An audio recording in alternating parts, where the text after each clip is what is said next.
And folks, I agonized over that prediction for the Pinstripe Bowl for a long time, for about as long as I agonize over any prediction, which wasn't necessarily 3 hours. It might have been 3 minutes, but still, I agonized over who to select to win the new era Pinstripe Bowl between Wisconsin and Miami. And then about 12 minutes into the game, I realized, Mark, it was right there in front of you. Fortunately, I made the right call in the end, but don't overthink it. MarkRogersTV starting for Miami, Wisconsin, and their bowl success under Paul Chryst, a Wisconsin team that is going to show up prepared to play, ready to play, is going to take advantage of whatever the weakness is on the other side. And then Miami and what they become under Mark Richt, which I did not forecast or anticipate when he took over this program. When he took over this program and led them to a bowl victory for the first time in 12 seasons in defeating West Virginia, and then 10 consecutive wins to open 2017, and a recruiting class that ranked in the top 10 in the country. Despite not winning a national championship at Georgia, winning big for the most part at Georgia, Miami fans were happy to have Mark Richt. Miami fans were hopeful for the future. Miami fans saw the progress in recruiting. They saw the progress on the field. Yes, they didn't necessarily like MarkRogersTV at the time starting and didn't like the collapse at the end of 2017, but the future looked bright. 1 year later, the future does not look bright for Miami football, relatively speaking. A program based on tradition, based on past success, based on recruiting footprint in South Florida should be able to be the best team, the best program in that division, no question. I'm not even calling for dominance in the ACC Coastal Division, which is arguably the worst division in college football, but I'm calling for prominence in that division, not to allow the Georgia Techs and Dukes and Pitts to win the division over and over and over and over, not to win one division championship and then get mauled in the ACC championship game by 32 points and then follow that up with a season in which you beat no one good. Who is the best team that Miami beat? Miami beat Pitt. They beat the team that won the division. They beat a team that lost the ACC championship game by 32 points. They beat a Pitt team that lost 6 games. MarkRogersTV, the voice of college football, following Wisconsin's demolition of Miami 35-3. It was more brutality than it was spectacular, explosive play from the Badgers. It's what we get from Wisconsin football. And despite a disappointing season for Wisconsin, coming off 13-1, ranked in the top 5 in the nation to conclude 2017, with hopes of getting to a college football playoff, with the expected best team in the Big Ten Western Division that would trounce its way, bludgeon its way to Indianapolis in the Big Ten championship game, with hopes of defeating an Ohio State or Michigan to get to the college football playoff, despite the early loss to BYU and then disappointing efforts against Northwestern and against other teams like Penn State, and late in the season against Minnesota, losing by 22 points to the Golden Gophers and giving up the axe, the Paul Bunyan axe, given up to the likes of Gopher for the first time in 15 years. Wisconsin still somehow salvages the season with a bowl victory. People remember bowls. I know that the players are starting to discount the bowls, especially if they have NFL aspirations or they have injury concerns. And the public, many of you college football fans, disdain the bowls because of the exhibition type quality of them, meaning that we see half-empty stadiums or we see 90% empty stadiums. And we also see situations in which there's really nothing to gain, seemingly. There is not a championship on the line. There's not a foreseeable end goal as there is in the regular season, that we're playing games to determine who wins a conference championship. But people remember bowl games. Think about your team, your favorite team, and what games do you remember? What games do you remember besides your rivalry games? Despite and in addition to those games that decided division championships, conference championships, or were very attractive non-conference games, teams that you rarely, if ever, play in September, you remember bowl games. I remember bowl games. Bowl games are important. I will always hold fast to that. Anyone watching college football watched Wisconsin and Miami play. Anybody who was watching any kind of football in the last 3.5 hours was watching Wisconsin demolish and brutalize Miami. That's unlike the Florida State game for Miami. That's unlike any other division game that they play. That's even unlike, well, going back to the LSU game, in which that was exclusive, of course, to a national TV audience on a Sunday or Monday night, Sunday night. Bowl games. People watch bowl games, and they remember bowl games. Call them exhibitions, call them whatever you will. They do count against a coach's record. They do count against the team's record, and they are factored into the final ranking. There are only 4 teams playing for a national championship. Everybody else is playing for another win, another higher ranking, and playing for prestige in the eyes of the public. Playing for pride as well. I will check out the live chat. This is Mark Rogers TV, the voice of college football. I appreciate all the kind words, the success that you've given us here in recent days. The rate of subscribers has risen considerably in the last couple of weeks. The number of views, the number of comments, but especially the subscribers has gone up considerably. People are catching on to the voice of college football and what not only I provide, but what we all provide as the voice of college football. The self-proclaimed best chat room in college football right here. Let's check it out. And I'll remind you that the phone lines are open at 860-325-3687.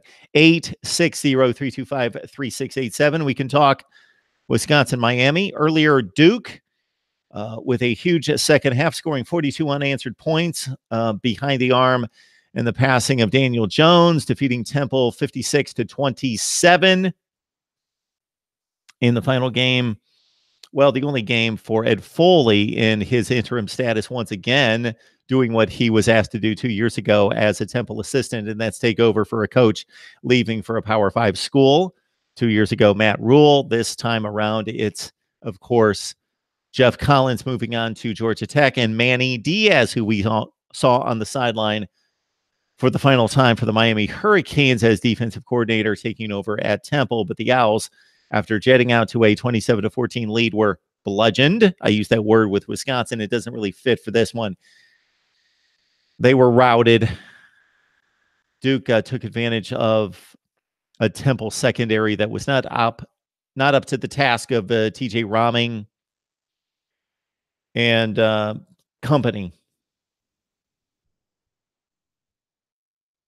We can talk about the college football playoff. I have just released videos today highlighting Oklahoma's quest to upset Alabama and Notre Dame's quest to upend and upset a 13-point favorite in Clemson at the Cotton Bowl. We had Jason Ray from Last Word on College Football join me to talk Oklahoma, and also Ben Belden from Slap the Sign talking Notre Dame. I've also got my college football predictions, and with a Wisconsin win over Miami, I am now 12-1. 12-1 straight up, and I am 10-3 against the points, against the spread, 10-3 in bowl play. Let's check out the live chat.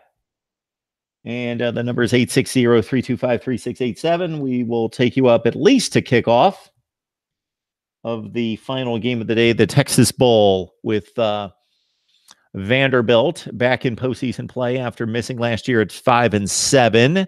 And of course, Baylor only won one game last year. They improved by 5 wins this year, which is the highest total in FBS under Matt Rule, going from 1-11 to 6-6 to make a bowl game. Baylor and Vandy and the Baylor Bears are a 4.5-point underdog against the SEC's Vanderbilt Commodores. The first appearance for the SEC this season. Let's see, the Big 12. Who has played for the Big 12? Who has played for the Big 12? TCU, of course, played last night. They defeated Cal 10-7 in overtime. We did a post-game analysis on that. Please check it out. We're in our post-game analysis of these teams. We did a few group of 5 teams like Fresno State and a few others that don't come to mind right now. Buffalo and Troy and a few others. We projected more so than just talking about the bowl game and what happened in terms of an instant analysis or recap. We projected toward 2019. Who's coming back? Who's being lost to graduation? And what is the out-of-conference schedule and the big games for 2019 for each team?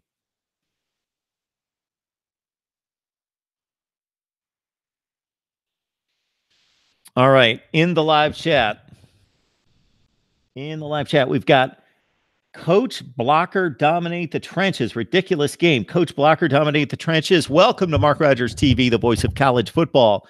You, my good sir, are apparently a Miami fan. Noah Iverson, Big Ten domination continues. Well, let's not get too smug, Noah. I know it feels good. That is 2 routes for the Big Ten over the ACC. And the reason I like the bowl matchups is because unlike the games that we get in the non-conference schedule in September, these are like-seeded matchups. Minnesota finished about halfway down the Big Ten. I'm not going to go through the exact seedings in my head right now, but they placed about just in the same position that Georgia Tech. If anything, Georgia Tech was 5-3 in the ACC and Minnesota 3-6 in the Big Ten. So actually, the Big Ten had a big disadvantage there in terms of seedings in that particular game because the only teams that finished ahead of Georgia Tech in the ACC, Clemson and Pitt, 8-0 and 6-2. Syracuse, who went 6-2. And then after that, it could be argued that Georgia Tech was the 4 seed in the ACC, and Minnesota had all sorts of teams ahead of them. Northwestern, Wisconsin, Iowa.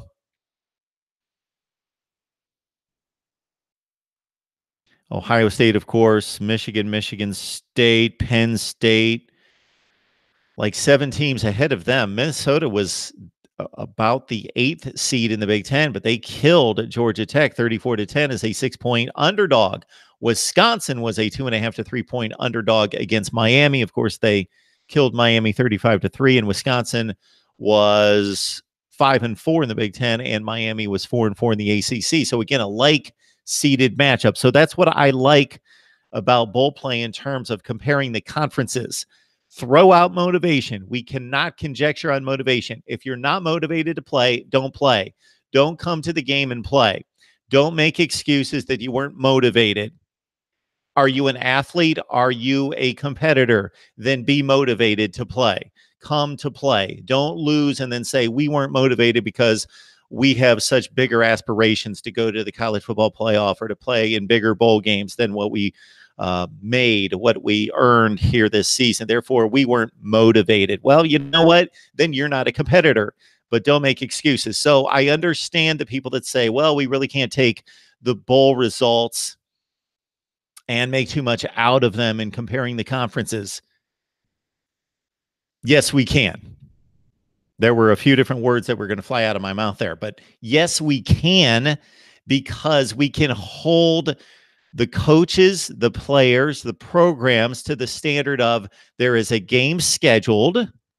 You have a large paycheck. You have the nation of college football watching you show up and play. Don't make excuses that you have bigger aspirations and you're let down to be going to X bowl game. And therefore you weren't motivated, and therefore you can't be held accountable for the results.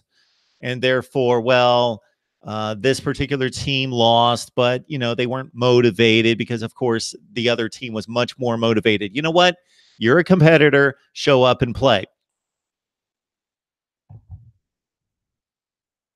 If anything, these are the most valid results because they are like-seeded teams from the conferences playing each other. Let's see, for example, Oklahoma. Who did Oklahoma play in the Power 5 non-conference? They played UCLA. UCLA went 2-7, maybe 3-6 in the Pac-12. UCLA was one of the worst teams in the Pac-12. They did not make postseason play. They didn't make a bowl game. They went 3-9. 3-9 or 4-8. And that was Oklahoma's game against the Power 5. So to say, okay, the Big 12 went 1-0 against the Pac-12, that doesn't put the game into context. But in the college football playoff, Oklahoma will be, as the number one team in the Big 12, be playing the number one seed in the SEC. So that is a fair fight, and that is a reasonable game to judge the two teams and, by extension, the two conferences. We could go all the way through the line of games. Washington ended up winning the Pac-12. Auburn wasn't even close to winning the SEC. They had Alabama and LSU ahead of them. They had Mississippi State tied with them, maybe superseding them in the Western Division standings. They, of course, were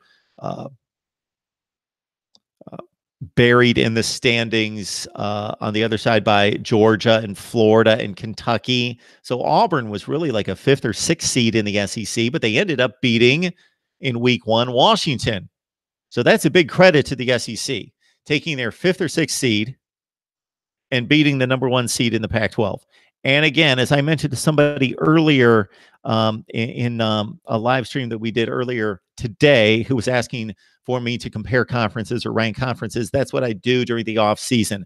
I take all the results of the Power 5 games against each other, which includes, of course, the games mostly in September and in the bowl season, and then other games. And I take those results, I seed the teams, and then I go through a full formula that I will explain, or you can look it up, what we did last off season. And it makes sense. So hear me out. I am not saying that there is not motivation or lack of motivation in football or in sports. There definitely is. If we could measure it, that would be one thing, but we can't. We don't know. We're conjecturing. There absolutely is motivation in every game. This Wisconsin-Miami game, we have no idea. If we could put some kind of a detector on each player, we could measure the motivation. And when they hit the field, when they ran out of the tunnels, we'd be able to say, well, Miami's got a 63 out of 100 motivation factor for this game, and Wisconsin's got a 67. So it's pretty close. So we're really not going to weigh the factor of motivation for this particular game. Or they could have come out of the tunnel and we said, you know what? Miami's cold. They don't want to make this trip. They're not really feeling it. They were disappointed and upset that Mark Richt chose Malik Rozier as their starting quarterback. They're not feeling really confident or motivated, and their motivation factor for this game is a 10 out of 100. For Wisconsin, they want to erase the memory of a bad season and make up for all the games that they lost in the Big Ten and finish off strong. And they have a strong work ethic and motivation, and it's 92 out of 100. We'd be able to say, okay, well, at the end of the game, the result was Wisconsin won, and part of that had to do with motivation. But we have no idea what the motivation is. Yes, motivation exists. I just choose not to try to conjecture on who has it and who doesn't and try to measure it. If anything, I give more credit to the teams and the athletes that are motivated to play and fall short. Auburn was a bit embarrassed by UCF in the Peach Bowl last year because, of course, they were from the SEC and they were a favorite, and UCF, quote unquote, did not belong playing a big time team, and Auburn came that close to winning the SEC championship game. Then Auburn lost to UCF, and people made excuses for Auburn. From what I remember hearing out of the Auburn players' mouths, they did not make excuses. They said, we got beat, which I credit them for. Rather than saying we weren't motivated, we really didn't show up, we didn't really want to be in this game, we thought we were going to win the SEC and go to the playoff. All right.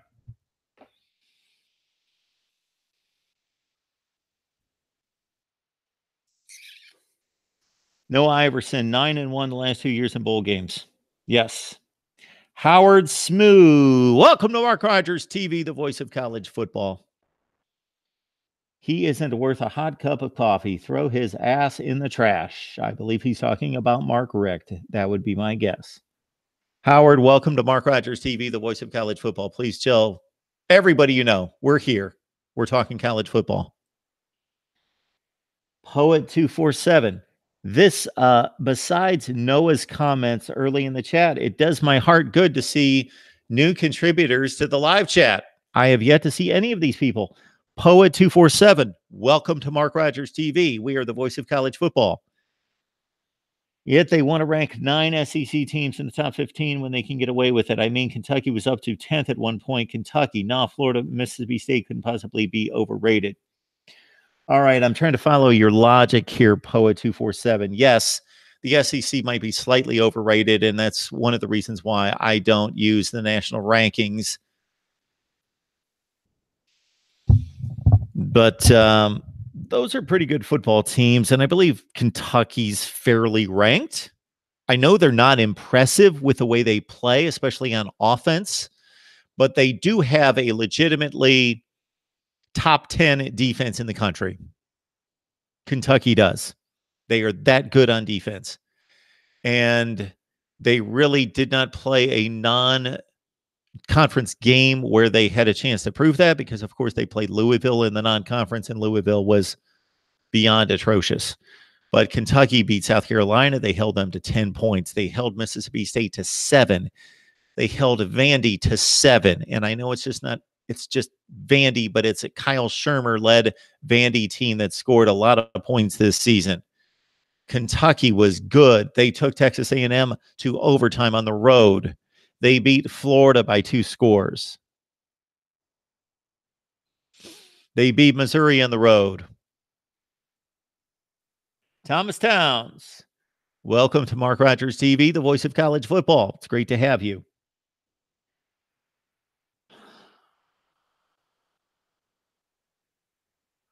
Noah claims that the Big Ten Western Division is 5 teams that would win the ACC Coastal.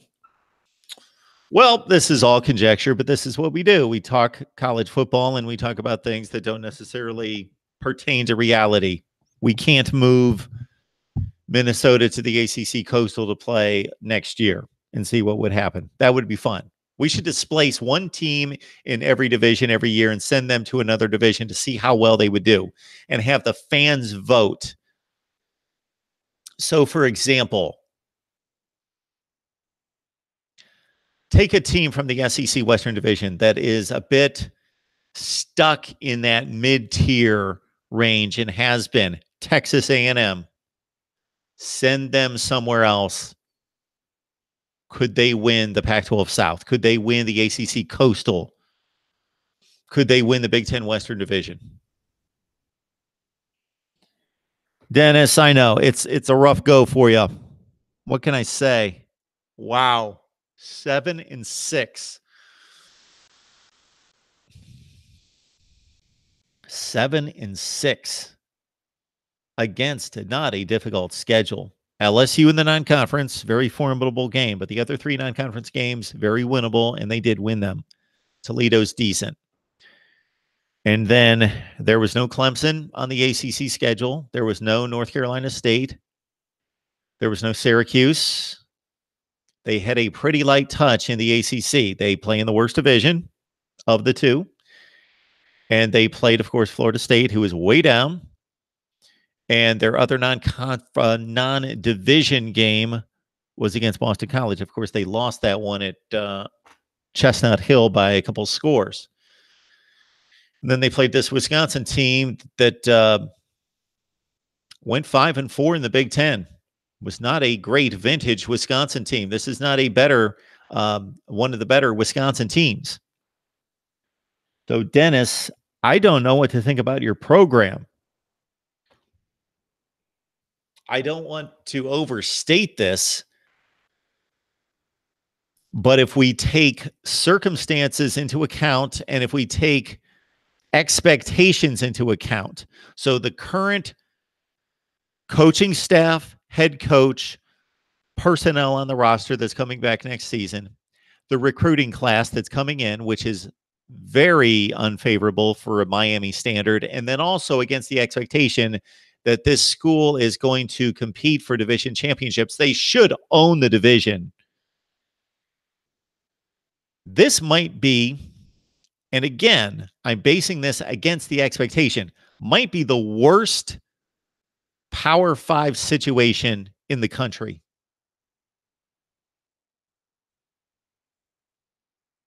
I need a haircut. It might be the worst Power 5 situation in the country. If you guys are following my logic. Yes, Miami is better than North Carolina, but the expectations aren't there at North Carolina. Against the expectation, and based on what the head coach has shown us over the past year plus, Mark Richt just does not appear to be in control of this program and seems to have lost. I want to fall short of saying he's lost his mind. I have a great deal of respect for Mark Richt. And when they hired Mark Richt, I thought that was a good move. I didn't think that that was an over-the-top slam dunk, wow, we just won our national championship move, like when Urban Meyer was hired at Ohio State. That day I thought, and I told everybody I could get a hold of, Ohio State just won a national championship because they hired Urban Meyer. So I didn't respond to it like that, but I thought it was a good hire.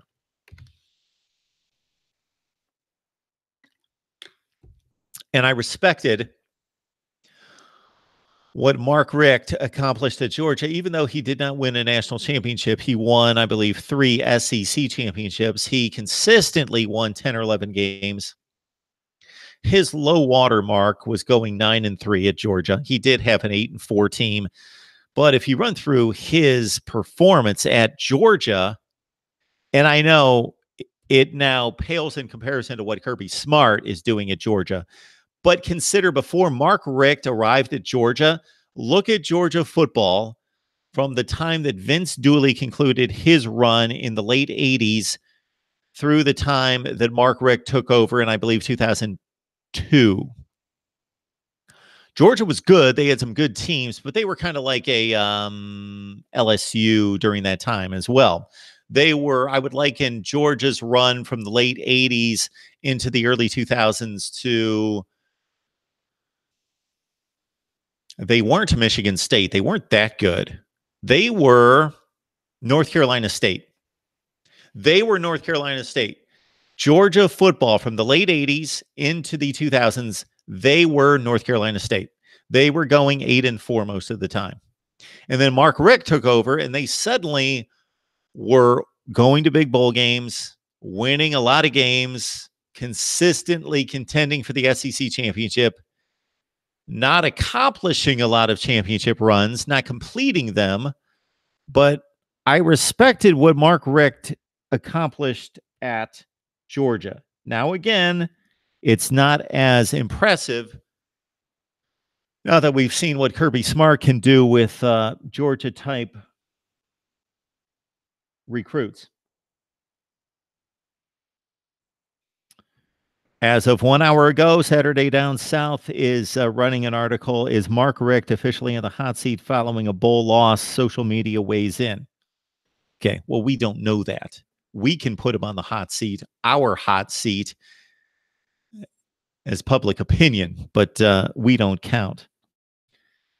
All right, so I always love those clickbait articles. All right, Mark Richt at Georgia.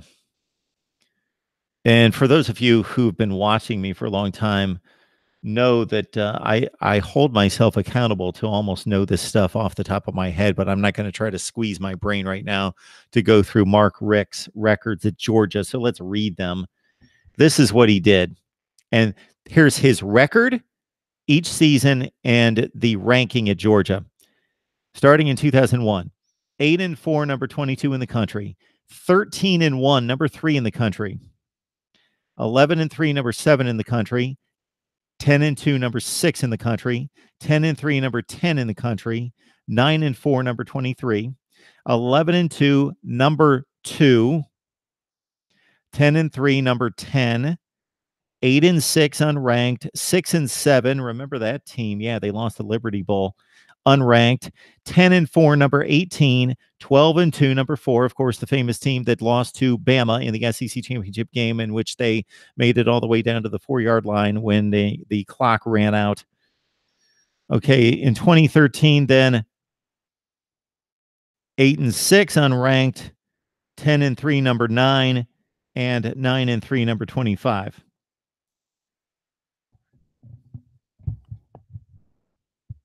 And the reason that says number 25 at 9-3, which doesn't add up, is that Mark Richt left. He did not coach the bowl game. They lost the bowl game and finished at 25 in the country. So, in 15 seasons at Georgia, he finished ranked 12 times. 12 out of 15 seasons, he finished ranked in the top 25. 8 times out of 15 years, he finished ranked in the top 10. And he won the SEC championship twice. 2002, 2005. They lost the championship game in 11 and 12.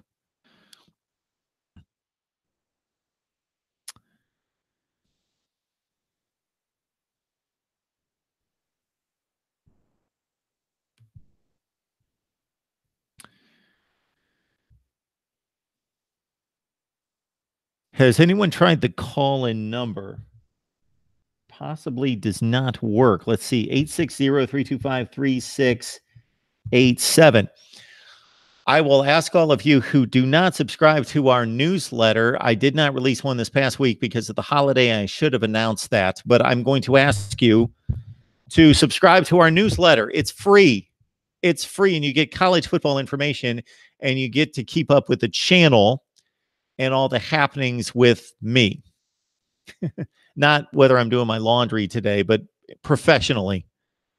It's the voice of college football. Please send your email address to mine. Send your email address, whatever that is, to MarkRogersTV at Gmail, and I will put you on the list, and our newsletter will be sent to you each and every Monday, and that's going to be very critical going forward, that you're on our newsletter list. You have subscribed to our newsletter. It's very important. Believe me, it's important. All right. All right, what do we have here? I can only go so far back on the chat, so I apologize if you had a comment for me early in the chat and then wanted me to comment or respond to your question or comment, because I can only go so far back. So the first comment that I'm seeing here is from Albert Campos. Albert, welcome to Mark Rogers TV, the voice of college football. I hope that you've subscribed. If you haven't, don't jump the gun. Check out the videos. We do up college football like nobody else. We need a new coach. Matt Campbell is a good coach. He probably would come to Miami if offered. You would think so. You would think so, wouldn't you? Matt Campbell at Miami. That would be a good hire. Renegade 850. Welcome to Mark Rogers TV, the voice of college football. Thank you so much. And I think I'm going to guess that many of you have subscribed this week. I have gained more subscribers in the past week to 10 days than I have probably in the history of the channel. I typically gain about 300 to 350 subscribers per month, and I've gained about that many in the last week or so. So thank you. Poet247, Wisconsin is a master at boring teams to death. I love watching Wisconsin play football. Love it. Wisconsin's almost physical to the point that for those of you like myself who are annoyed at watching both the NFL and college football with all the rules that have been implemented to protect the players, and I'm all for protecting the players. I do not like to see guys hurt and certainly seriously or permanently injured, neck, spine, head, concussion, all those things, especially. So I am fully in support of the rules that have been enacted to protect the players, but it has taken away from the game. I watch football, and especially at the NFL level, and I wonder, how can these guys play defensive football?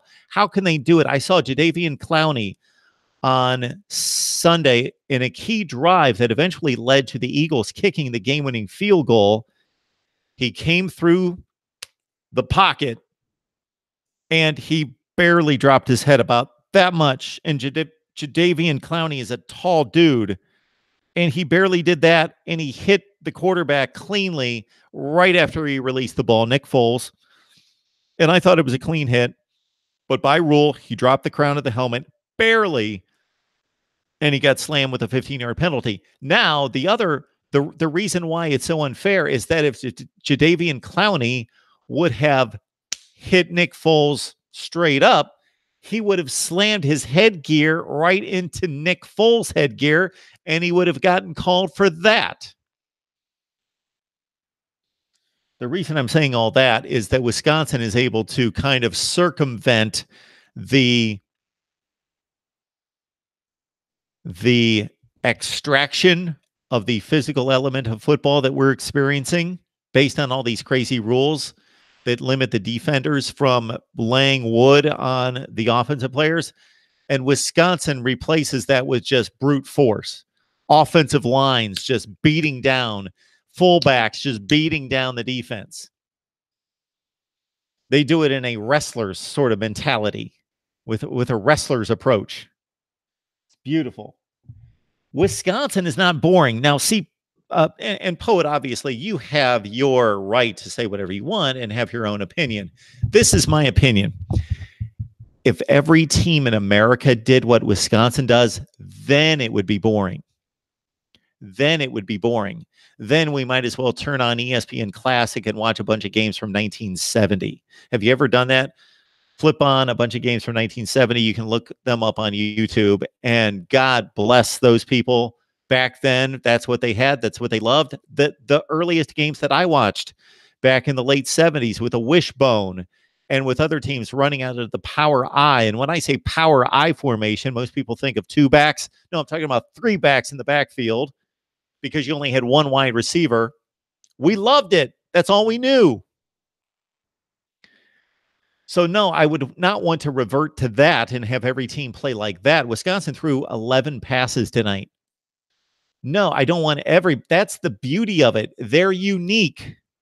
This is what has become boring in college football, is that everybody's throwing the ball 52 times a game and spreading the field with five wide and running that stupid RPO over and over, where the quarterback takes the ball, puts it in the gut of the running back, and he checks out the defensive end, and then everybody runs the same offense. It all looks the same. That is what's becoming boring.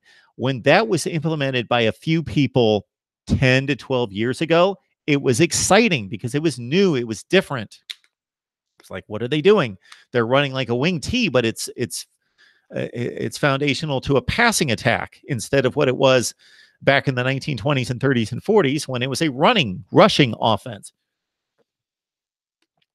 It was basically taking the concept that why not use the quarterback as a running back and have an extra blocker? That was just one of the concepts. Why not make the defensive end commit himself? Therefore, the quarterback can make a decision on who should carry the football. And there are a lot of other nuances to it. But that was exciting 10 years ago because there were only a few teams doing it and doing it well. Now everybody does it. Everybody runs the same offense. It's boring. So you know what happens when I get to see Wisconsin play? And wow. And certainly let's put in another category what we saw last night with Georgia Tech, that is now going to be extinct in the Power Five because, of course, Jeff Collins is not going to run a triple option attack. Air Force, Navy, Army, those schools. Put them to the side. Everybody's doing the same thing. Obviously, everybody has different plays and different concepts and different run-pass ratios. Notre Dame's a little bit more run-heavy. LSU is always going to be run-heavy. And fortunately, we do still see Michigan in particular. They're probably the strongest tight end team in the country out of the big power teams, the big elite teams. But, man, everybody just looks the same. You know, I hear from time to time people say, because it's stereotypical, that the Big Ten, 3 yards in a cloud of dust. No, the Big Ten's not 3 yards in a cloud of dust outside of Wisconsin. The Big Ten's throwing just as many passes as any other league in America outside the Big 12. So I think it's a beautiful thing. I think it's a beautiful thing because it's different. Matchups make games, just like boxing matchups. You wouldn't want to see the same boxer a zillion times matched up against each other.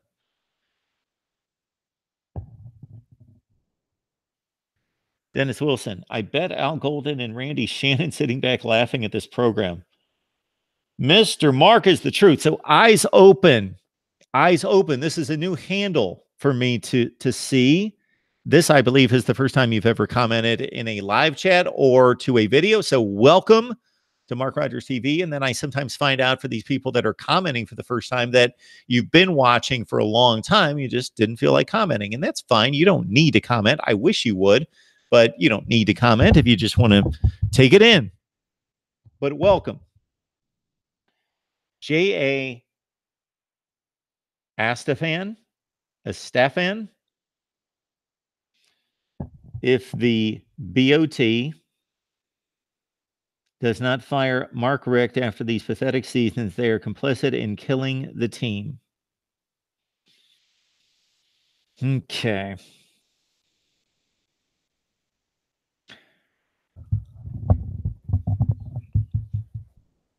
I said the same thing when Mark Richt was fired at Georgia, or there was a mutual decision made, and when Les Miles was fired at LSU. So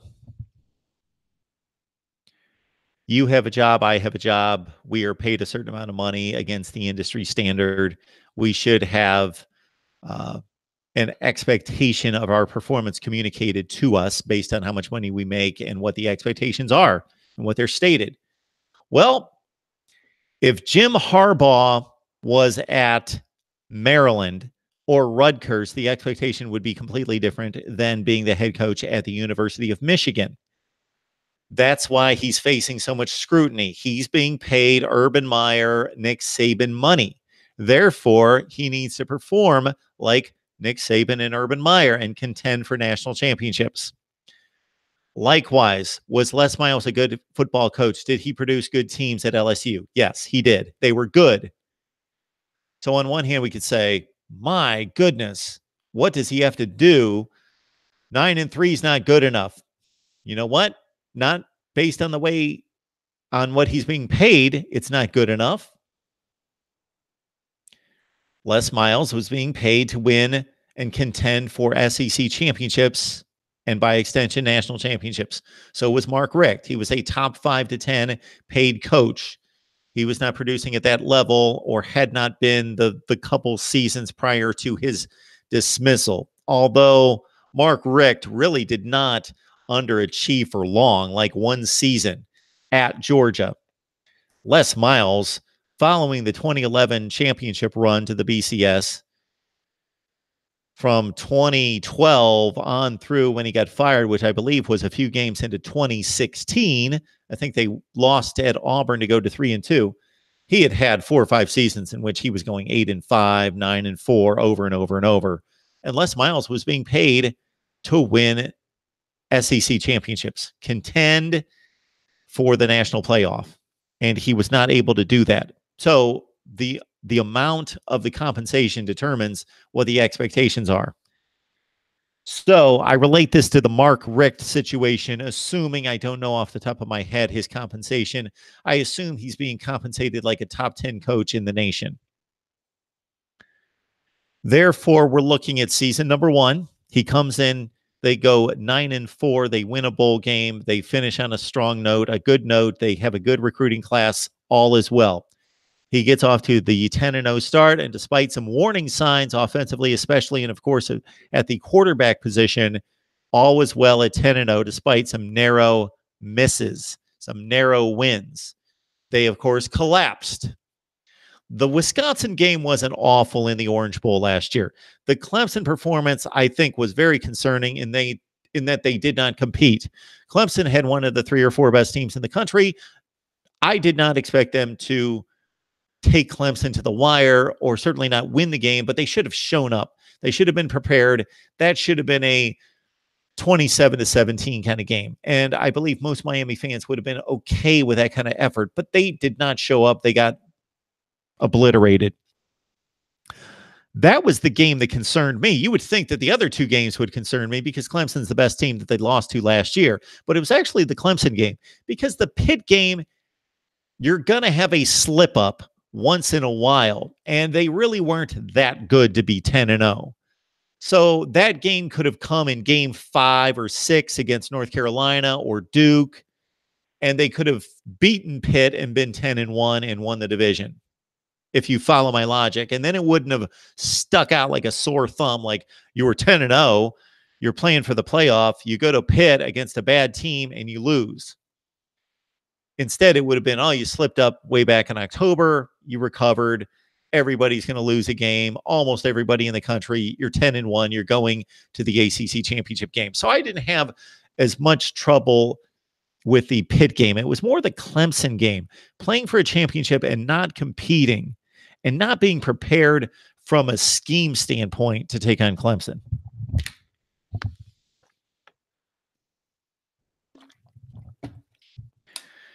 And then this season, right out of the gate. So during the off season, and I'm talking way too much Miami football probably, but I'll make this one final point as we see Baylor and Vandy hitting the field.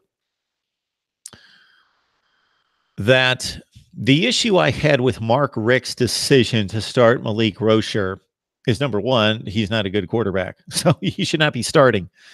But it was just the process. So Malik Rocher had that awful closing run against Pitt, Clemson, and Wisconsin. He threw 4 touchdowns and 7 picks. He completed 41% of his passes down the stretch. So had he competed for the job and the job been wide open in spring camp and then in the summer, and then let's say on August 15th with 2 weeks left until the season opener against LSU, Mark Richt would have said, Malik Rocher has improved considerably. He looks great. He's learned a lot. He's the best quarterback we've got right now, and started him. I would have said, well, I've got my doubts, but he's a professional coach. He knows what he's doing. He's evaluated Malik Rocher, and he certainly could have taken great strides during this time. We haven't seen him play. Except for the spring game, we haven't seen him play, so maybe he's ready to go. But that's not what happened. What happened was they barely got into the spring workouts, and Mark Richt has 2 highly touted quarterbacks in Jaron Williams and N'Kosi Perry, and obviously Perry had been on campus for a year, and he announces that Malik Rocher is the starting quarterback. And I'm thinking, wait, this guy has not had any time, any practice time or scrimmages against that defense to prove that he's improved. And the last time he left the field, he was awful. So what has happened that he has been renamed the starting quarterback? He should not be the starting quarterback. He should have to earn it. So I called into question Mark Richt's approach to the decision. And then once he got into the season, it became a circus because he, of course, named him the starter. He was lousy. He stayed with him. Of course, once they blew the game against LSU, they had very winnable games. They won them despite Rocher not playing well. Then N'Kosi Perry took over, and Perry played okay. He played fairly well, and it was understandable as a true, I believe, a redshirt freshman, right? Versus a senior. And then, Perry plays. They have the big comeback win against a Florida State team that's bad, but it's a rivalry game against a talented opponent. And it looked like Perry was going to have one of those seasons where you would have to live with it. Like, he's going to show flashes. And as long as he doesn't turn over the ball, shoot, we can live with 50% throwing. But then they get to that Virginia game. Perry plays awful in the first half. And I understand under normal circumstances, Richt pulling Perry down like 10-0 near halftime of that Virginia game if he had confidence in his backup quarterback. So most senior quarterbacks who are not starting in college football are not starting because they're limited athletically. They're not your high ceiling guy. That's why they're still sitting on the bench as seniors. But probably if you're at an elite program, they're dependable. They're reliable. They're going to make the right read. They're going to make the right decision. And you don't have to worry about their decision-making process, and you don't have to worry about their poise. That's not the case with Rocher. He's proven this. Look at the awful decision-making tonight. It was incredible how bad it was, that he just doesn't see the field and makes awful decisions. Anyway, then you bring that guy in, and he maybe can bleed 2 touchdowns out of the offense, and you win the game, and you get out of there, and then you reestablish N'Kosi Perry at some point as the starter. But the problem is that Mark Richt didn't have a safety net for himself. He pulls Perry against Virginia, and then Rocher plays just as bad, and they lose. And so then it's like, well, who do you play now? And so he wrestled back and forth, and then he finally gave Perry the job, and he finishes the season at 7-5. They win their final 2 games, or was it 3 games? I think they were 4-5. They win their final 3 games to get to bowl play, and not a great season, but they beat some decent teams late in the season. Who did they beat? Pitt, of course, in the final game. North Carolina, of course. Everybody beats North Carolina. Kind of losing it here in terms of who else did they beat late in the season to get to bowl play. Virginia Tech, yeah, like 34-13. They killed Virginia Tech. So anyway, apparently N'Kosi Perry fired off a bunch of dumb tweets, and this was his punishment. Wow. It's a bad situation. So anyway, Rocher's off to whatever he's going to do the rest of his life. It's certainly not playing in the NFL. And Mark Richt is going to have to live with this decision or a handling of a situation that was difficult. And I'm not saying it's easy to handle that situation. It's not. But he gets paid major money to be able to do so.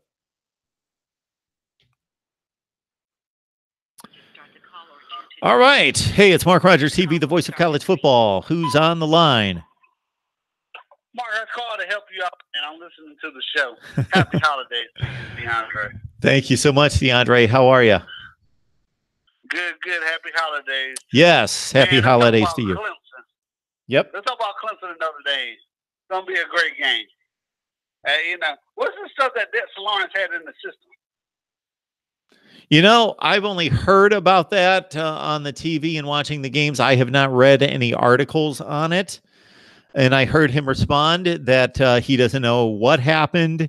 He claims innocence. So does Dabo Swinney.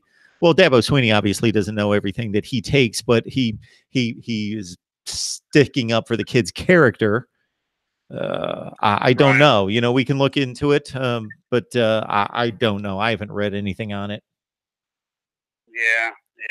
Well, I think it's going to be a great game. I mean, Clemson's so deep around down the defensive line. The guy Higgins that bets Dexter Lawrence, they already said that he's an NFL pick. Even if he didn't get that much playing time this year, he's pretty good from what I've seen and remember of Huggins or Higgins. I think it's Huggins. But everybody said that he's pretty good. So I think they still going to be when Dexter Lawrence is a monster. I mean, he's a first-round pick. So, I know it's harder to play somebody like that. But I think they'll be all right along that defensive line. And, I know they might get a little bit more run on them than what they usually would, but I think they'll be all right. But bowl season hasn't really been that exciting for me this year. There's not one that had caught my attention. I did the Bahama Bowl. I think I watched it. And for some reason, I love watching the New Mexico Bowl.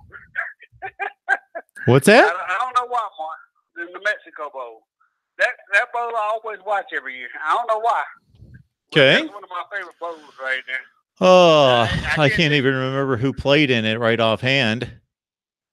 That was the first week. Who played in the New Mexico Bowl? Oh, my goodness. I'm blanking out. Is it Utah State? Utah State, and they killed somebody 52-13. I can remember the score. I can't remember who they played. North Texas. Yes. North Texas. Yes. I watched the game. Yeah. Yep. Yeah, you like that one? My favorite bowls. Yeah, because there's always high scoring. I didn't get a chance to watch it, but there's always some two weird teams. I think New Mexico played in one year, and like the score was like 45, 35 or something. They played Arizona. Right. They always get two good teams. And the Bahama Bowl is always good too. I mean, it don't look like nobody be in the crowd, but it always look like it's always a good bowl. But but I can't wait for this weekend. I can't wait to see what Tua's going to do. See if he's healthy against Oklahoma.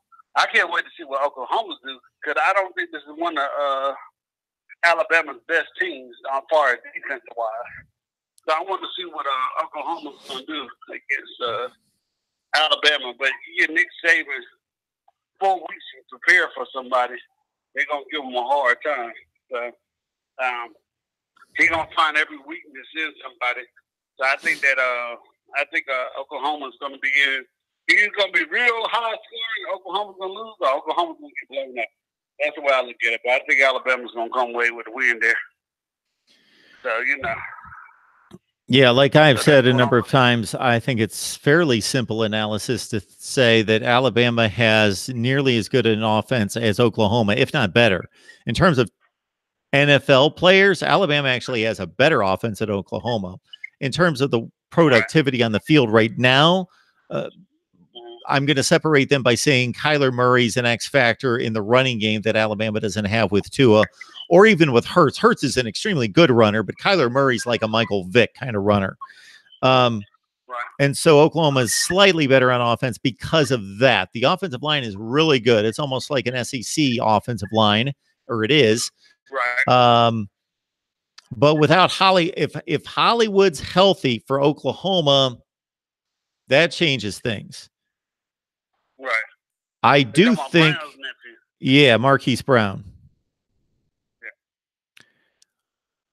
I'm ready for it. I think it's gonna be an interesting weekend, and I can't wait to see it. And if it's gonna be Clemson, Alabama 3 or 4, whatever, depends on who you ask. Or is it gonna be somebody new? But I think Clemson's gonna be all right. Man, people always say, "Well, Clemson played a weak schedule." You know more about this than I do. I think Clemson played 7 bowl teams. I think Notre Dame played 3. Notre Dame played 3 bowl teams? I think you know about it more than I do. Pitt, Stanford, Michigan, Virginia Tech. There's 4. Vandy. Was that Vandy? Vandy. I did not say Vandy. There's 5. Okay. Wake Forest, there's 6. Syracuse, there's 7. 7? Okay. I was wrong. I thought I heard that they only played. Yeah. Don't believe everything you hear, DeAndre. Yeah. Thought they only played 4. Yeah, I could have been wrong. Yeah, but I was like, wow, like they only play. I didn't look at their schedule. All I know, they struggle with Balls and Vandy and a couple other teams. I mean, I think Notre Dame's a pretty good team, and we're going to see how it goes. And, hopefully Clemson come away with a win. Being a 14-point favorite, I think it's kind of high. I think so, too. Close. Yeah, I don't think it's going to be razor close, like you're going to be sweating with 13 seconds left in the game. But I think it's going to be, a 1-2 score game, and you're going to always kind of have the lead on them with maybe a score in hand. So it's going to be, you're going to be up maybe 10-3, and then it's going to be 10-6. Then you're going to be up 17-6, then 17-13. Like I just see you getting in front and like staying not comfortably in front, but where you've got a possession or a score or 2 ahead of them, and maybe it finishes something in the 30-21 range or something like that. Mm-hmm. Well, we're going to see. Like I said, I think Notre Dame, I didn't see a lot of their games. Maybe when they played the ACC school, I didn't see a lot of their games. But, I know one of the knocks. I know you say you can't believe everything you hear, but You know, there was something going around. I don't know what it was about Notre Dame football not playing that much of a harder or just as hard a schedule as Clemson, or Clemson having a harder schedule. I didn't know people didn't look at their schedules like USC and Florida State, which are big name schools, but they didn't have the year. Neither one of them went to a bowl and had the year that everybody else thought they should have. Northwestern, we didn't name them either. So yeah, they probably both played 7 bowl teams. So, but yeah, I think we're up to 8 now. We should have named the teams that didn't go to a bowl game. I think that would be Ball State, Navy, and Florida State. Maybe somebody else. USC. There you go. So it was 8-4. Yeah, it was 8 bowl teams. Yeah. Well, I don't think there's any question, DeAndre. I was just going to say, I don't think there's any question that if we would have looked at the 2 schedules, which of course I did because I rank all the schedules preseason, that the Notre Dame schedule at that point was much more difficult, appeared to be much more difficult than Clemson's, but Florida State was worse than we thought. USC was worse than we thought. Virginia Tech, Stanford, all those teams underachieved. So what, like you said, it's a big name schedule. Notre Dame's schedule's tough, but most of those teams had down years. So it turned out to be a schedule that wasn't that brutal. It was an okay schedule. But, you know, as soon as they get on the field, we're going to settle it. And I just can't wait. I mean, we all been talking about it, you know, about Clemson secondary. And, you know, I'd be listening to some of the podcasts talk about it. And then they were saying that Ian Book is a much better passer outside of the pocket than he is inside the pocket. Yep. So, you know, I'd like to ask you 2 more questions, Mark. I'll let you go. Sure. What was the difference between Trevor Lawrence coming out of college, high school, and Fields? I mean, I know it depends on what publication you read. There were 1A and 1B. What was the big difference between the 2? Well, there was no big difference. I was having this conversation with somebody the other day, and we were looking at it.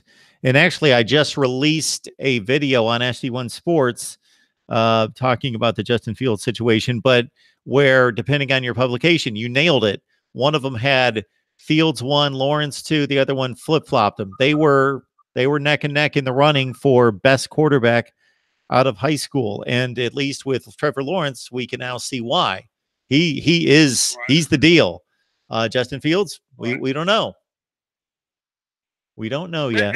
See that with quarterback, I think I told you this before, because I said I look back at Florida State when guys would get red-shirted, and then they'll wait 2 or 3 years and come in, and the next guy will come in 2 or 3 years and wait, and you know, they'll be the, you know, get in on garbage time when Florida State was blowing out people.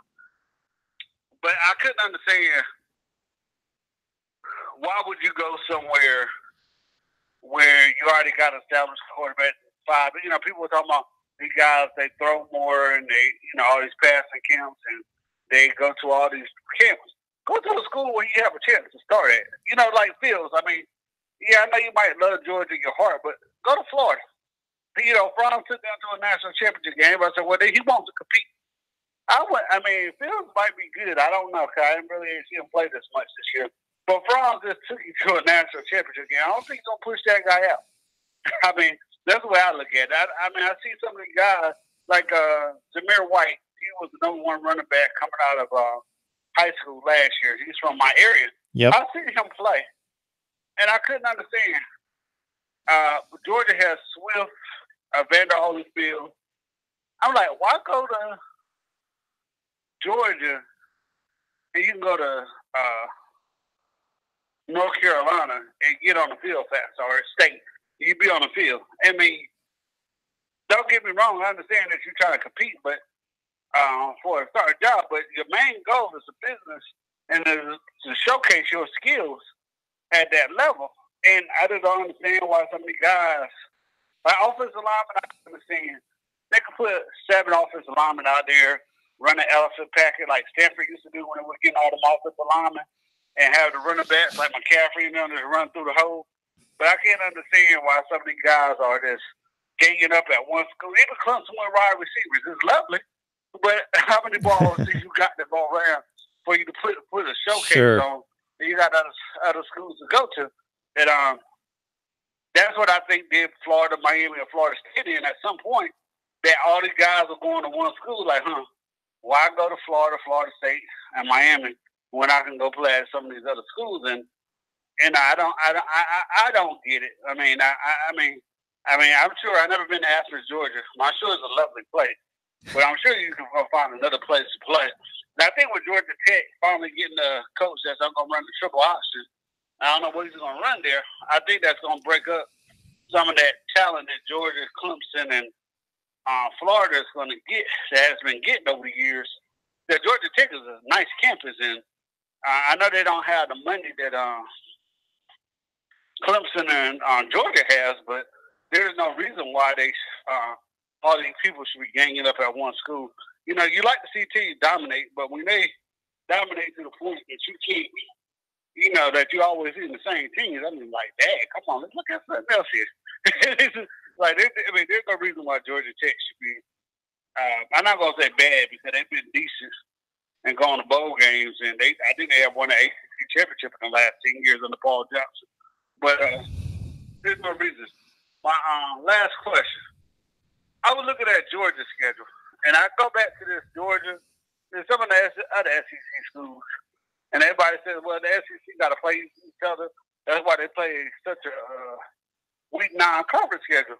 I don't think Georgia's schedule was that hard. I know they had to go to LSU, and LSU's a different place playing down in Death Valley when they play, but I mean, Georgia's schedule was kind of weak if you look at it.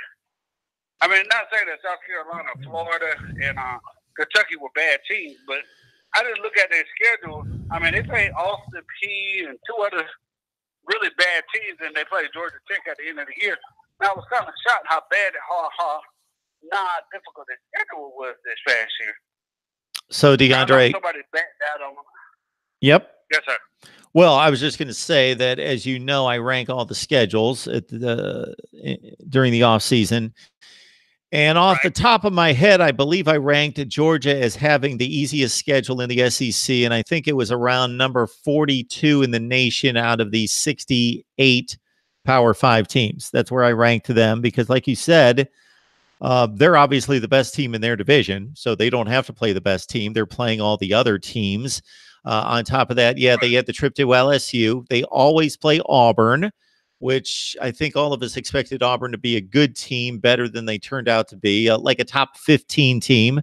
But this was the year that they didn't play anybody non-conference. So Georgia over the last several years has either played a Clemson or a Notre Dame or a North Carolina when they were good a few years ago, non-conference, in addition to playing Georgia Tech. They did not have a game like that.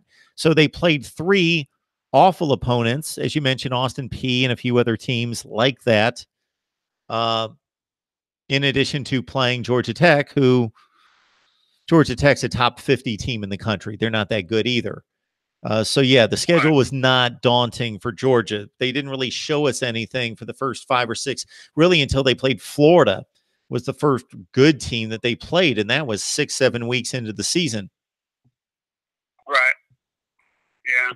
Well, Mark, man, this is always great talking to you. I know you'll take a phone call, but let's call and talk to Mark.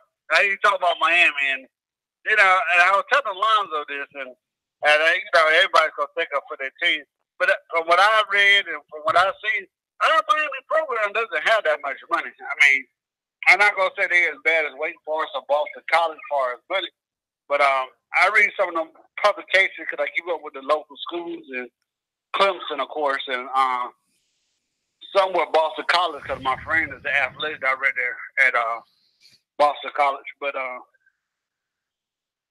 you know, I just feel Miami doesn't have that good of a facilities and stuff. No, they don't. And his comeback was, his comeback was like, well, you know, they play in a professional stadium, but that's a professional stadium. That's not Miami Stadium. It's not Clemson or whatever. I mean, a lot of kids are coming from Miami. That Dave area, and they all going to Clemson or Alabama. I mean, I think one of Clemson's one of the starting quarterbacks for Alabama, and I don't know where the other kid went. They had the 2 top DBs in the country. right there in Miami, and they both went somewhere else and not Miami. I'm like, dang. You know, I know Clemson got a few guys that are on out of that particular, this be a hotbed for Miami area that went to Clemson instead of going to Miami. And I'm like, why are there all these people going everywhere else but Miami? And I know everybody said MarkRogersTV is a bad coach or play calling or something like that. And I agree with what you said. All the offenses are similar. I remember when Sean King came out of Tulane and then Bowden went to Clemson from Tulane. You know, that's the first team that I seen doing was Tulane, running the type of offense that we're seeing now. I think Rodriguez was the coordinator at that time. But now, like you said, everybody's running this offense. Chad Morris at Arkansas, Alabama. Somebody's running something similar to what we see now. And the question is, who had a better talent to out-talent the team across from me? I mean, nobody's really different now. I'm not a big fan of Wisconsin football or nothing like that. But, you know, for some reason, I was watching a bowl today about for 2009, I think Miami and Wisconsin played. And Wisconsin beat Miami then. For some reason, Wisconsin has Miami's number. I don't know why, but for some reason, they always beat Miami. But we'll see how these offenses turn out. What can people come up with? Well, I don't know what much more you can do, but we didn't see this coming with Tulane and Sean King a couple of years ago. I mean, like you said, 10, maybe longer than about, 15 years ago when Sean King was at Tulane, and they were undefeated. Nobody saw that offense coming with Tommy Bowden and Rodriguez. Now everybody does it. So we're going to see how it turns out. Nobody seen Miami and BYU throwing the ball around like that in the 80s. Now, I think Florida State might have threw it a little bit like they did. But nobody saw that. And then the funny good was Steve Spurrier. It's going to be interesting to see what people can come up with to make the selling point to these kids and see what happens with them. Because Clemson and Alabama and Oklahoma, Texas, and Florida, they recruiting at a heavy rate. And Florida State, I guess Browse took that position as offensive coordinator, and they're going to get back in the mix. They better change their offenses and get some of these players in because Clemson, Alabama, and Oklahoma, I think they're going to be there for a while. I don't know what's going on with Ohio State, but those three schools ain't going nowhere with the recruitment looks. I can't wait to see what Oregon is. And Oregon, the quarterback coming back. So it's going to be interesting. Yes, he is. And they were very close to winning that division this year. Right. So I'm going to have to study up on their defensive personnel because they have some really big playmakers on defense, Jalen Jelks, Troy Dye, and those guys are probably going to move on. But they had a decent defense this year. They should have been able to win that division this year with Washington slipping up, but they just they blew a couple games that they shouldn't have. The two guys that you're talking about that came out of American Heritage High School are Patrick Surtain and Tyson Campbell, who went to Alabama and Georgia, the two cornerbacks that got away from Miami, that had Miami in their final few, and then they took off for the SEC. Yep. Mark, man, you have a great New Year's, man. It's always great talking to you. I hope you and the kids had a great Christmas, and I'll keep listening to the show, man. I just got tired of hearing about Miami. Thanks, DeAndre. I appreciate it. Thank you so much. I hear you. Have a good one. Our man DeAndre, who's all pumped up as his Clemson Tigers take on Notre Dame in the national semifinal at the Cotton Bowl. And I was going to tell DeAndre there's a reason that Wisconsin has had Miami's number. They're better. They've just been better. This team's better than this year's Miami team, and last year's Wisconsin team was better than Miami. Not considerably. And if they played over and over and over, if they played a series, yes, Wisconsin would not beat Miami 35-3. So that's a double-edged sword. That was the only game that was played. Therefore, Wisconsin fans or Miami detractors can say 35-3. And that's the result of the game. It was a blowout. The teams weren't even close tonight. But to be realistic, 7-5, 7-5. Yes, Wisconsin played a more difficult schedule. Yes, I felt them to be the better team. I thought Vegas lost its mind making Miami a 4-point favorite. That's why I made some money taking Wisconsin against the spread and against the money line. But if they played 10 times, Miami wouldn't just beat them into the ground by 30 points every time. But I believe, or Wisconsin. Wisconsin is a better team this year, and last year's Wisconsin team was better than Miami. I don't think it has much to do with them having their number. They're just better. Wisconsin has been a better football program than Miami for the past 15 years. Ever since, 2003, 2004, in that range, after Miami came off those championship teams, and they were still really good for about 2 more years, ever since about 03, 04, Wisconsin, except for a couple down years at 8-5, 7-6, they have been one of the top 15 programs in the country for a substantial period of time now, for 15 years. And Miami hasn't.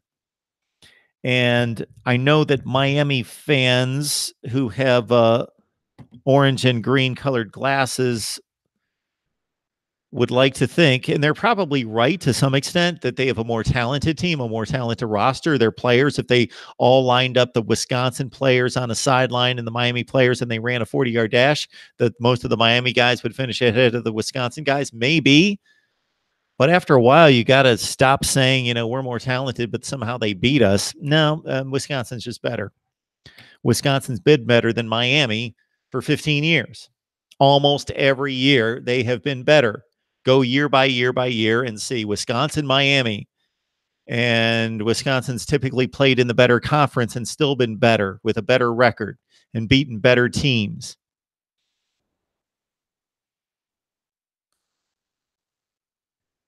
All right, I'm going to check out the rest of the live chat unless somebody else wants to call it. 860-325-3687. That's 860-325-3687. Otherwise, I'm going to check out this Baylor Vandy game and see what we've got here. I took Vandy to win, but I took Baylor plus the 4.5 points. We'll see how we do. Man, can I keep this up? 12-1 in my bowl picks, 10-3 against the spread.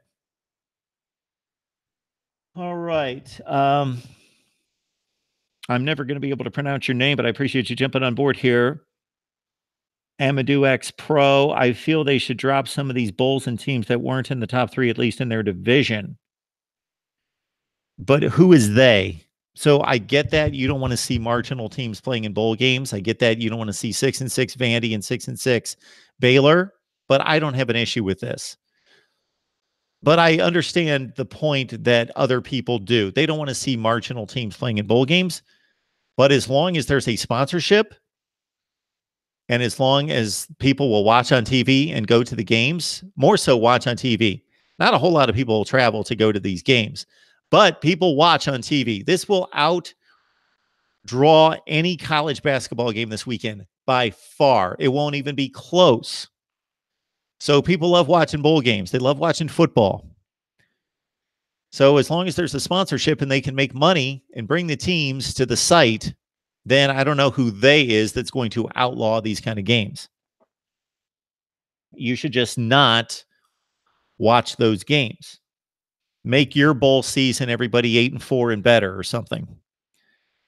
Dennis, Mark Rogers, no, Wisconsin hasn't been better than Miami for 15 years. Yes, they have, Dennis. Dennis, oh my goodness. I'm not saying every single week of the last 15 years, but I'm saying over the last 15 years, there is no comparison between Wisconsin and Miami. No comparison. Dennis, I don't want to school you in front of 44 people and the other 1,000 that will watch eventually.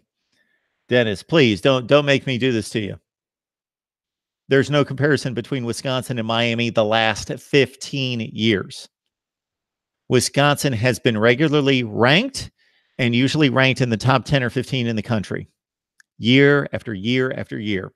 They have participated in BCS games, Rose Bowls. Believe me, it's all right here. Miami has not. Miami has not participated in a major bowl game other than making it to the Orange Bowl, a season in which they lost their final 3 games and finished outside the top 15 in the nation after they were embarrassed the final 3 games of the season. They had not been to a major bowl game since playing Florida State in the 2004 Orange Bowl. They lost 10 bowl games in a row. Wisconsin's been winning bowl games over the likes of Auburn and USC. Yes, there's no comparison between Wisconsin and Miami over the last 15 years. Dennis, do yourself a favor. I don't want to have to do this to you. You look it up yourself. Compare Wisconsin's record and Miami's records and their national rankings over the last 15 years. It's not even close.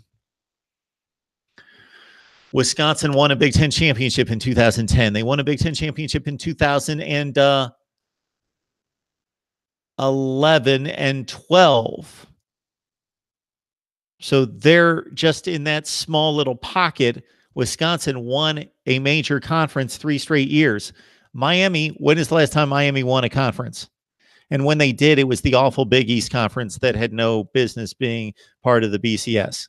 The Big East was a joke. And so Miami wasn't a joke. They owned the Big East, and they were a national player at the time. But the conference was a joke. When you had the likes of UConn advancing to the Fiesta Bowl as a BCS team out of the Big East at 7-5, well, that's a joke. So, Dennis, no. All right. Cheryl Jensen joining us here. Cheryl, welcome to Mark Rogers TV, the voice of college football. Thank you for joining the live chat here. Is there any Miami fans here crying? I dealt with a lot of them during the national championship game against my Buckeyes. Whole lot of crying was going on that day. Oh boy, Cheryl's going somewhere where we don't want to go right now. Looks like Baylor made a big play against Vandy, which is good news for me. Okay. Nicholas Powell, I'm a Miami fan, but Wisconsin has been better than us for some time now. Yes. And that's nothing to be embarrassed by. That's just the way it is. You can still have a proud football tradition, and certainly Miami fans can claim we are better all time. Make that claim. It's easy to make against Wisconsin. You have the rings on your fingers for national championships. You had dominant teams almost every year from 1983 through 94, and then a little bit of a gap, and then those early 2000 teams with Butch Davis and Larry Coker. Wisconsin is nothing to compare to that. But in the last 15 years, Wisconsin has been decidedly better. Now, I'm not talking about they've been Ohio State and Miami's been Kansas. No, it's like that. But it's decided. It's not arguable. I'm going to guess that over the last 15 years that Wisconsin, off the top of my head, has won roughly 70% of its games, and Miami more like in the high 50 percentile, like 55, 58% of its games. Wisconsin in the last 15 years has finished ranked 11 or 12 times, and Miami 4 or 5 times. Wisconsin has finished ranked much higher than Miami on a regular basis. They have gone to Rose Bowls. They have won Rose Bowls. They've gone to Cotton Bowls and major bowl games over and over and over and over. And when they haven't gone to a major bowl game, they've gone to well-respected, just under the New Year's Six or BCS line of bowl games. A lot of Citrus Bowls, Outback Bowls, Capital One Bowls, very good bowl games. They've been not lingering or languishing in the Sun Bowl category like Miami has been.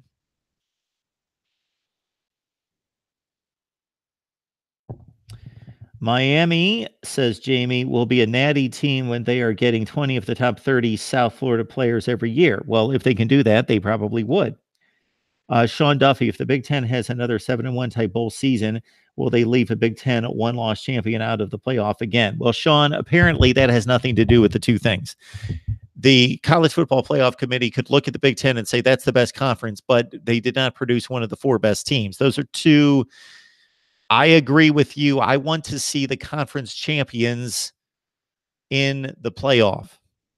I want something done with Notre Dame, and I want something done with non-conference champions making the field. They should not be in the field when the field is this small. When the field expands, let them in. And we've covered that ground a number of times. I have certainly proposed my playoff system of 8 teams. I would love to see 16. If player injury and health was not a factor, 16 would be beautiful. And I'm not talking about 16 Power 5 teams. I'm talking about 16 across the board. We would include all the conference champions. Cheryl went to 7-1 last year. No respect for the Big Ten. So I get what you guys are saying, and I totally agree that the Big Ten is arguably the best conference. I believe right now that the SEC is, and I think the SEC clearly had the best season, but that the Big Ten had the second best season. You cannot point to any SEC game outside of the conference this year in which the SEC was embarrassed in any way. None. No games. The only ones would be Arkansas, who is the worst team in the SEC, did lose to North Texas, and they lost to Colorado State. Outside of that, the SEC, the games that they lost were very understandable. Tennessee lost to West Virginia. West Virginia was almost the best team in the Big 12. Tennessee was way down in the SEC. LSU beat Miami. Auburn beat Washington. Alabama beat Louisville. On and on. They won all their big non-conference games for the most part. The SEC by far played better outside the conference than any other conference.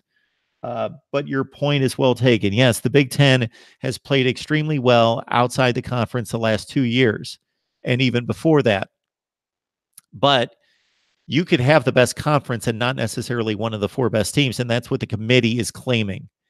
I don't know. I don't like how the committee is approaching the playoff. Alabama should not have been in last year, and I don't care that they won the national championship, and I picked them to win the national championship once they made the playoff. So I'm not talking best team. I'm not arguing best team, but the champions need to be in. Otherwise, why do we have conferences? Number one. And then I can make a bunch of other arguments of why we have conferences and why the champions of the conferences should be in, because the conferences play in silos. They don't play enough non-conference games for us to get a good read on how good the conferences are and how substantial those second and third place teams are. Therefore, you go with representation. You only make it fair that all the conferences, or at least under this format with the 4 teams and 5 conferences, that you eliminate the worst of the conference champions and let the rest of the conferences be represented. Did anyone prove to be better than Ohio State outside the Big Ten this year? No, it was not proven. Ohio State lost a game within the Big Ten. Big deal. So did Oklahoma. So did Alabama last year. So did Clemson last year and the year before. So did almost every team. If I hear another person say, well, for Ohio State who complains or whoever complains in a particular year, and it's not just about Ohio State, it's about TCU and Baylor the first year in 2014. It's about Penn State. It's about other teams as well. And it's, of course, about Central Florida. That's a whole other deal. If I hear another person say, well, if you're going to complain about it, then just don't lose any games. That's not the standard for all these other teams. Clemson loses games and makes the playoff. Oklahoma loses games, makes the playoff. Alabama loses games, makes the playoff. That's not the standard. If that was the standard, then we would just take whatever team didn't lose any games and they would play a playoff. So if it was 4 teams, they'd play a playoff. If it was 3 teams, we'd have to rank them, and then there would have to be a bye. If it was 1 team, we'd say, well, we don't have a playoff this year. We only have 1 team that went undefeated, and they're going to be the national champion. We don't have to play another game. So I have a bunch of people coming at me all the time saying, well, you should go undefeated then. You shouldn't complain about it. Just take care of business and go undefeated. Well, that hasn't been the standard. That's not the standard. 14, excuse me. So we've had 5 playoffs. Therefore, we've had 20 teams make the playoff. 14 of the 20 teams that have made the playoff have lost a game. So that's not the standard. Sean Duffy, Wisconsin was bad until Barry Alvarez got there, which was in 1989. So yes, that's true. They were awful in the 70s and 80s. They were good in the 60s. They were awful in the 70s and 80s. And then it took Barry Alvarez a couple years. Mark, was Ohio State the favorite versus Clemson in the 2016 playoff? I believe they were. I believe the point spread was 2 or 3.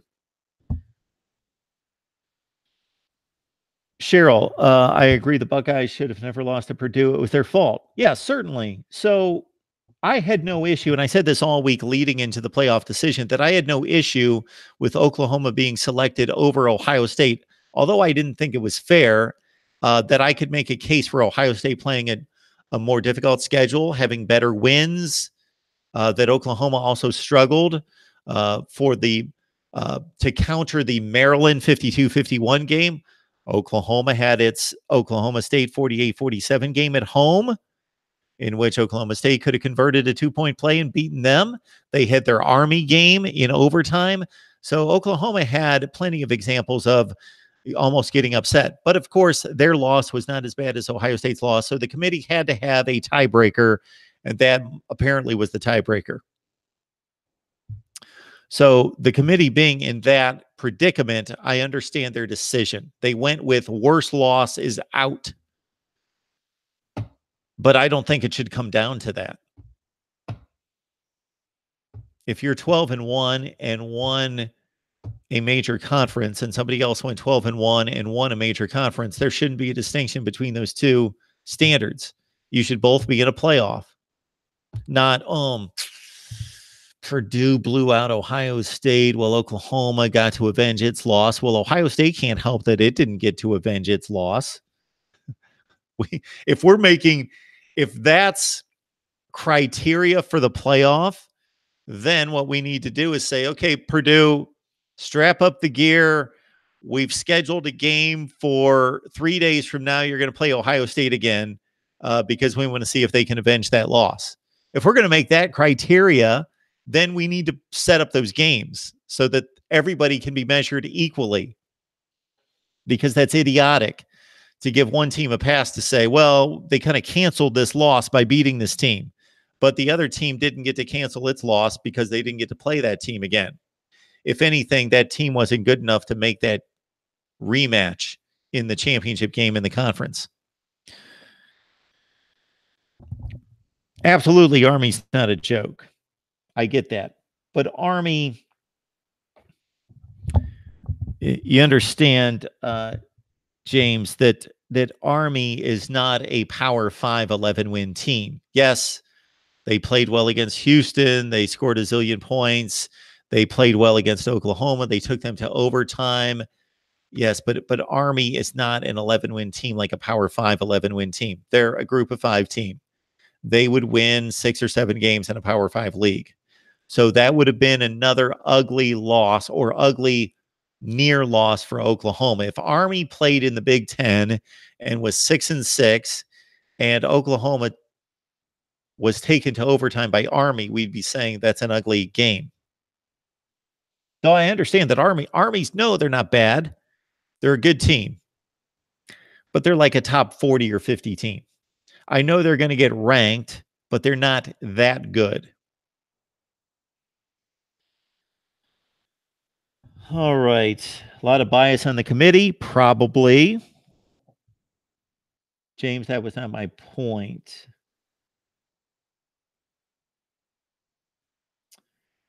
So Jamie, who I believe is an Oregon fan, I sometimes get you guys confused. I apologize if you're not, makes the statement here that big wins should count more than they just look at the losses.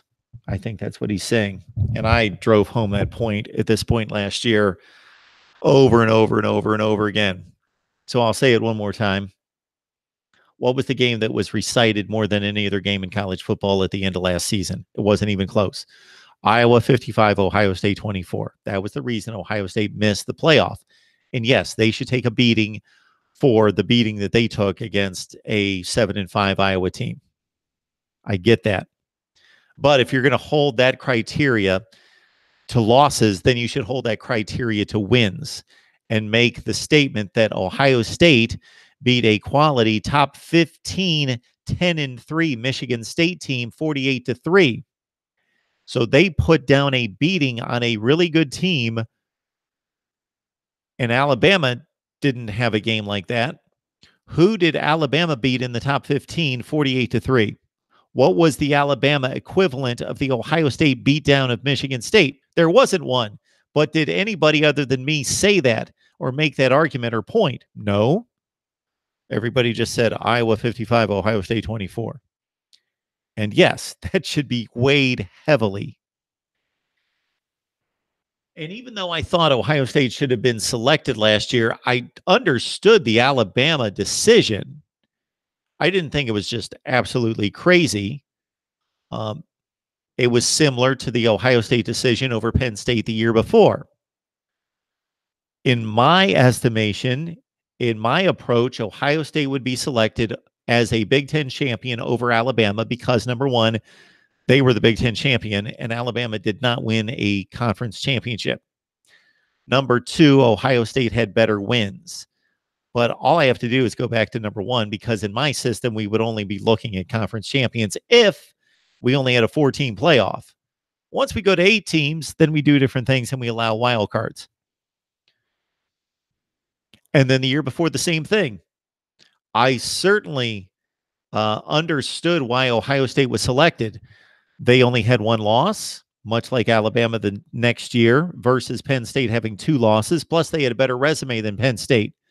But Penn State was the Big Ten champion, and they won head-to-head. Therefore, I would have selected Penn State over Ohio State. I understood why Ohio State was selected in 2016 and Bama in 2017. I just didn't agree with it. What part of Connecticut am I from, Maurice? Well, I try not to say that I'm from Connecticut. I'm from Ohio. I was born in Chicago. I lived a couple of years in New Jersey because my dad worked for Goodyear and we moved around a little bit. So I lived the first couple of years of my life in Chicago. Then we moved to New Jersey. And then we moved to Ohio when I was about 5. And I grew up in Ohio. I've been in Connecticut. I was going to say Kent State because that's where I went to college. I have been in Connecticut for the past 17 years because of my job. But I'm not from Connecticut. Nothing against the Nutmeg State, but clearly I am not from Connecticut. Yes, Daniel. Army almost beat Oklahoma. They went to overtime. All right. Sahil asks, Mark, do you think Hornibrook starts next year?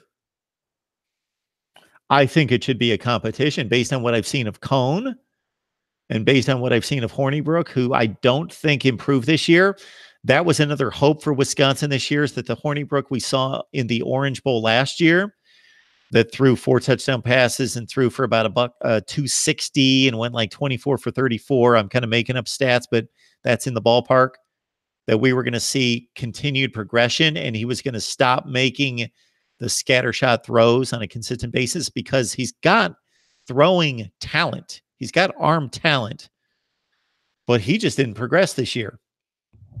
And he had the receivers coming back, Davis and Taylor and Pryor, to help him. There should have been more continuity in the passing game for Wisconsin this year, but there wasn't. So since we didn't see that improvement from Hornibrook, I certainly think that the competition should be wide open. But I trust Paul Chryst to do the wise thing.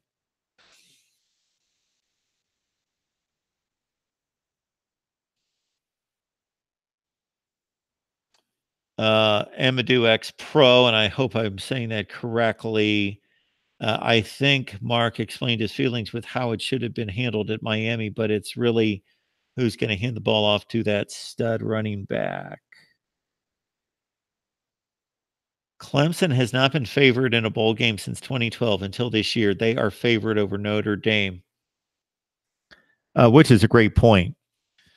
2012. So they were an underdog against LSU, Ohio State, even Oklahoma the year that they killed the Sooners. And then I guess they were an underdog against Oklahoma in the college football playoff in 2015. I can't understand that. And I think that one made me quite a bit of money. Then, of course, against Alabama. and then against Ohio State in the playoffs in 2016, then against Alabama in the championship game, and then last year against Alabama.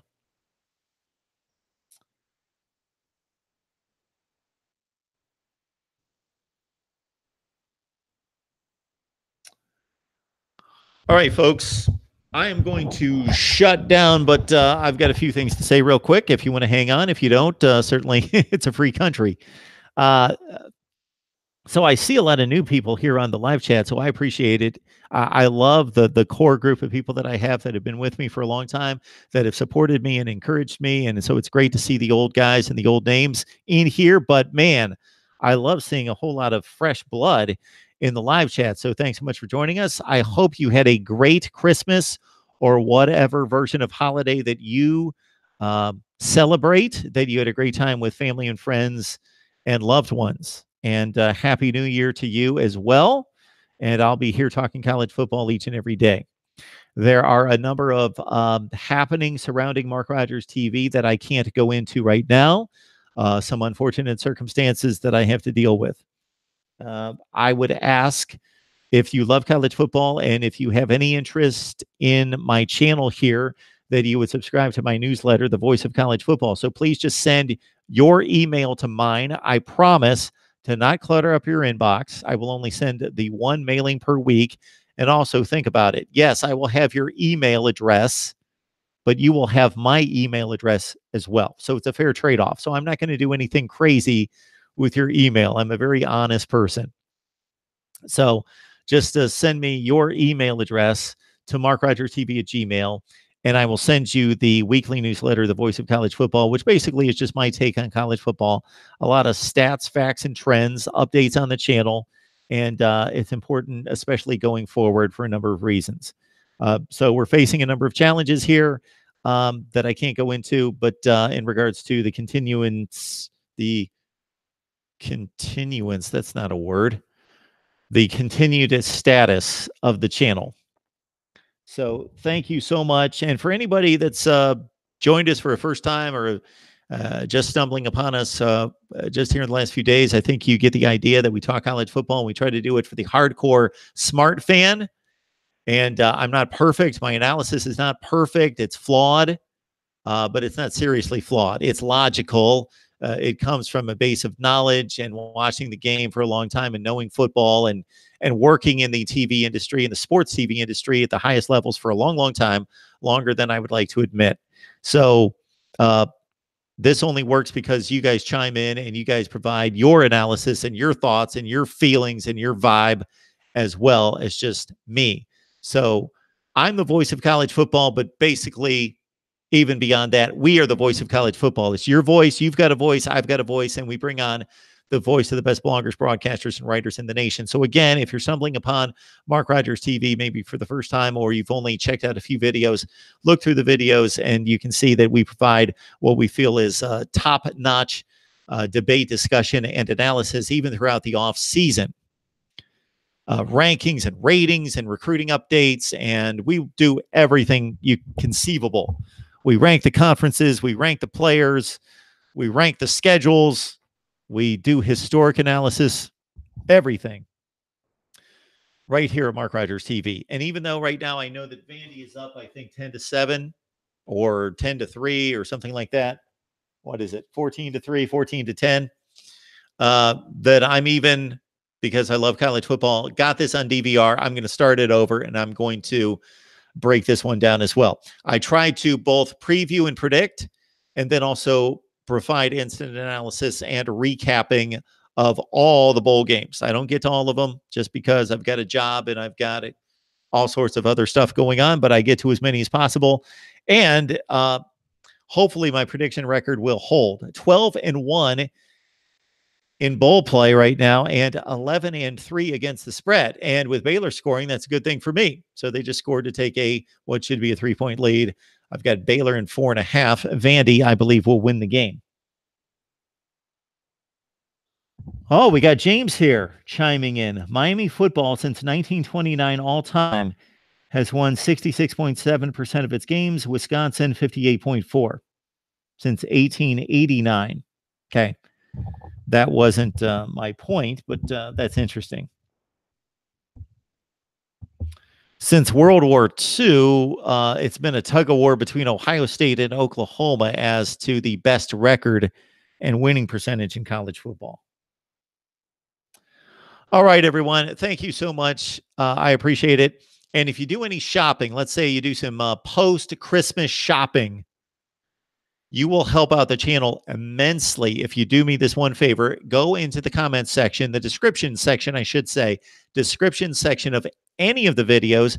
Grab one of the Amazon links, use that to enter the site. Ignore the product. The product does not matter. You don't need to buy the product. Do your shopping as you normally would, buy whatever you want. Just use one of those links and you will be contributing to Mark Rogers TV, the voice of college football. And I believe there's some kind of function on here that's called a super chat in which you can donate as well. And that may be very important going forward as I try to launch this. Oh, if you guys only knew what was going on with my life and my career right now. But I will have to disclose that at a later date because there are a lot of complications involving things and things that I can't control and my own professional existence and what I'm able to do here because of other professional obligations and policies, we'll say. All right here at Mark Rogers TV, the voice of college football. Why do I call myself that? It's because you called me that. So thank you for naming me the voice of college football. I wear it proudly because of you. And we will provide the analysis throughout the weekend of all the big bowl games. And hey, DeAndre said there are not bowl games that are getting him excited. Michigan State, Oregon, Auburn, Purdue, Utah, Northwestern, even besides the college football playoff games and the New Year's Six games. I love those games. South Carolina, Virginia, I'm going to be in it. I am going to be on this, as I always am. There are over 8,000 videos posted to this channel. We do college football like nobody else. So would ask that you would like, comment, and subscribe. And we will see you very soon with more analysis in college football take. I would love to be able to adhere to the schedule. You may see on my YouTube channel that I've got a live stream schedule. And for months and months and months, I was able to adhere to and hit that schedule like clockwork. I'm no longer able to do that. And that's why the live streams are a bit hit and miss. But I will try to get you as much early notification as possible. And I appreciate the support and I appreciate your encouragement more than I can explain. I do a poor job of explaining, describing, communicating to you how much I appreciate you supporting the channel, supporting me, and I can't repay that. So thank you so much. We aim to deliver the best in college football coverage, and we do it for you.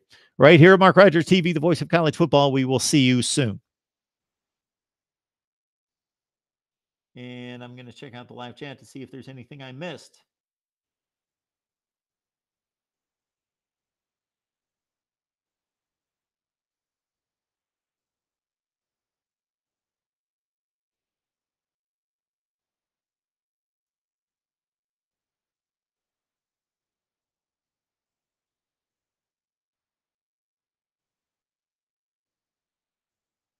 And again, thanks for all the kind words. See you next time.